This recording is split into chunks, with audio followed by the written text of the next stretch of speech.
Të gjithë harrojmë ta lajmë këtë pjesë të trupit kur bëjmë dush. Një sasi e madhe djersë gjatë ditës mund të prodhohet vetëm nga këmbët tona dhe kombinuar me bakteret që jetojnë mbi tokë, kjo krijon një erë mjaft të keqe.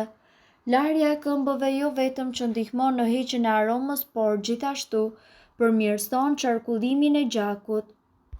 Larja e këmbëve është shumë e rëndësishme për këtë arsye, ndihmon për të larguar erën e tyre.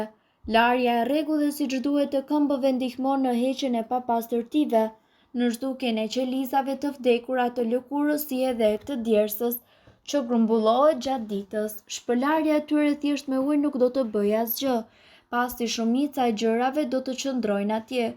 Fërkimi i këmbëve ju ndihmon për të shfuqizuar të gjitha shtresat e panevojshme të lëkurës, së bashku me mikrobet dhe për të parandaluar zhvillimin e gjërave të tilla si kërpudhat, lythat dhe kallot, dhe kjo procedurë thjesht është super freskuese.